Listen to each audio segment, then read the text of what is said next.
Para business leaders dan intellectual business community, kita lanjutkan diskusi kita hari ini dalam segmen yang ketiga. Masih bersama Pak Ignatius Jonan, beliau adalah Presiden Director PT Kereta Api Indonesia, dan diskusi kita adalah change for change's sake. Jadi apa sih yang kita perlu rubah ya? Apakah kita harus nunggu external force memaksa kita berubah, ataukah kita perlu merubah dengan sendirinya?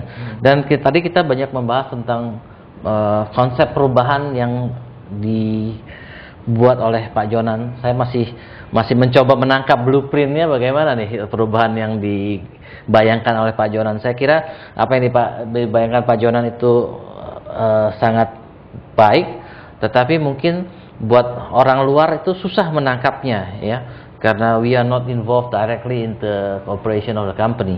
Dari audiens ada yang ingin bertanya? Silakan, Fril. Ya. Terima kasih atas kesempatannya, Pak.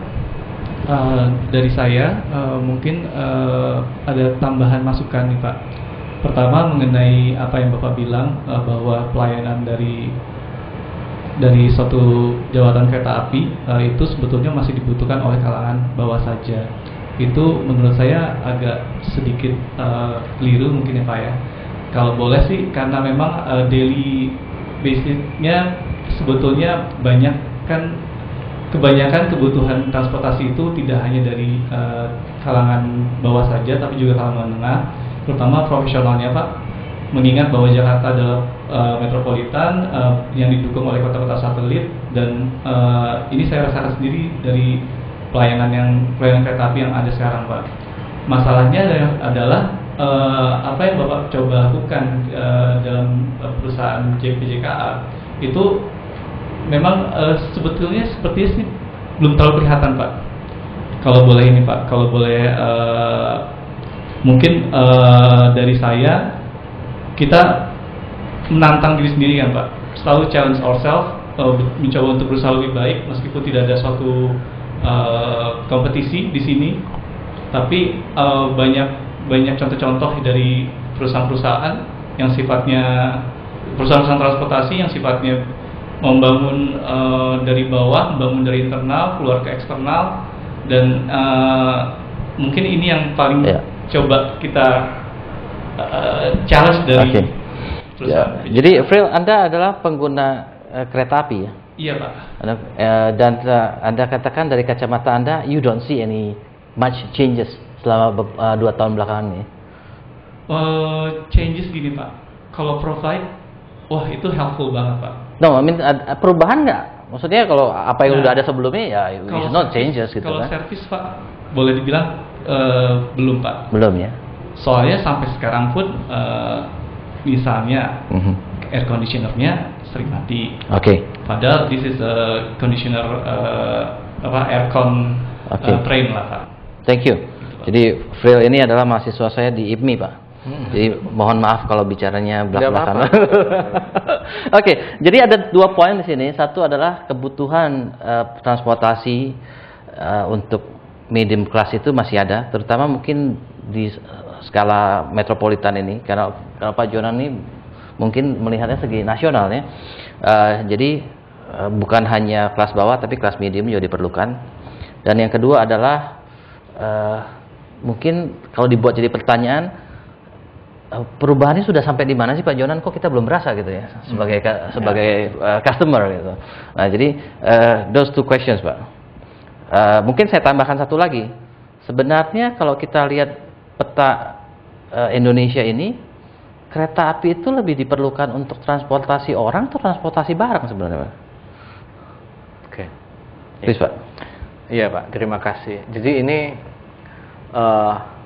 saya coba untuk tidak membela diri ya. Gitu. Jadi kalau Bapak tanya itu yang sudah dilakukan apa, sebenarnya banyak gitu ya, sebenarnya banyak. Khusus untuk kereta listrik Jakarta ini sekarang kita baru coba serius nangani itu mulai kira-kira mungkin 2 bulan ini ya, Pak ya. Nanti mungkin April itu sudah mulai berubah gitu ya, mungkin April kira-kira sudah mulai berubah. Kenapa? Karena kereta listrik Jakarta ini tarif polisinya ini menurut saya sudah mesti dirubah, Pak. Bapak naik dari Bintaro ya?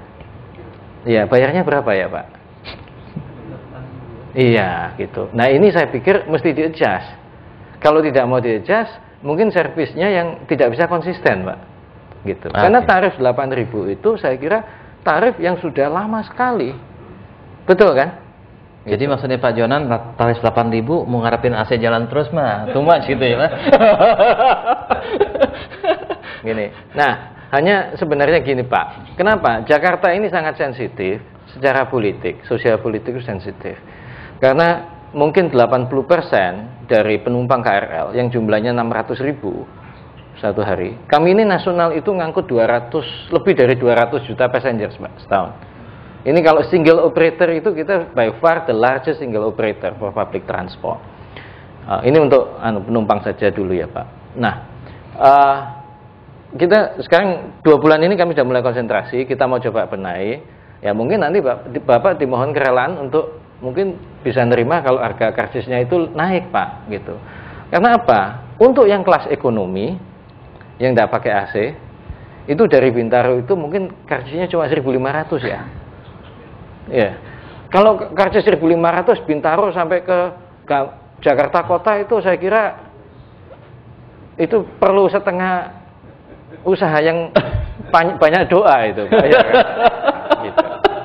Jadi ini yang satu hal yang pricing policy-nya itu susah. Lalu Bapak tanya, ya tapi passengernya banyak. Gini, saya cerita.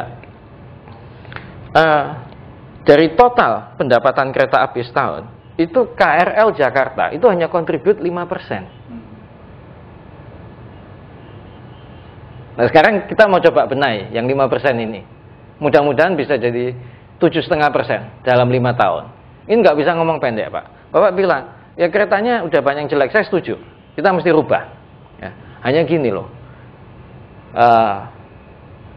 Pengadaan kereta yang baru itu tidak bisa lebih kurang dari 9-10 bulan, Pak.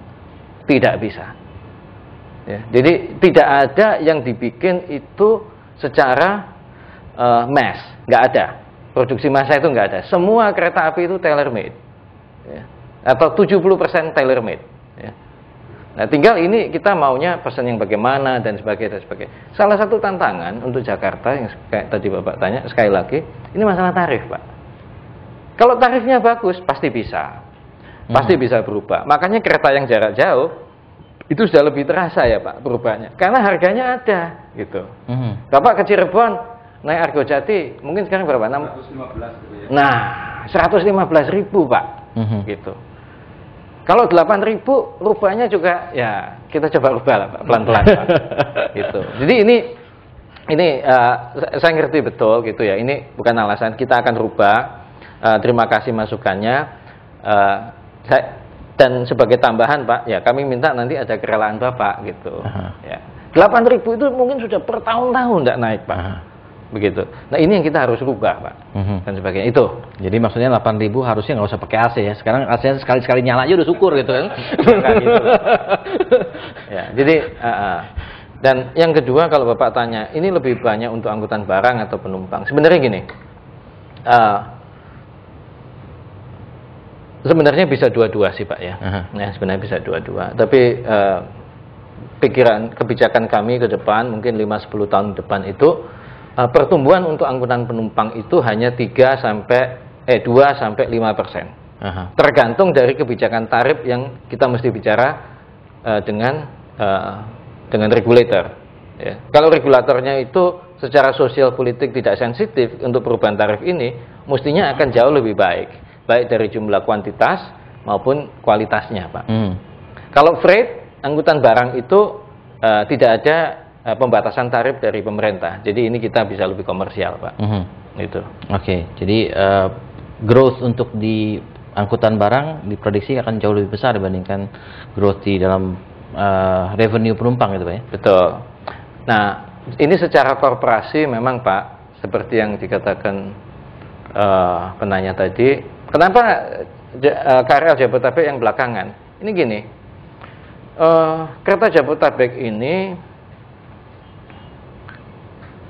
porsinya itu secara operation itu juga cuma 5%, Pak. Revenue wise. operation wise itu 25%. Jadi ini by far itu udah sangat sulit kalau ini mau dirubah segala macam. Improvementnya ini butuh kerelaan besar dari para pengguna KRL itu untuk mau ada adjustment. Kalau misalnya keretanya bagus sekali ya, punctuality-nya juga bisa dijamin. Bapak mau nggak bayar 25.000? Mau kan? Oke, Bapak tolong tulis di koran dong.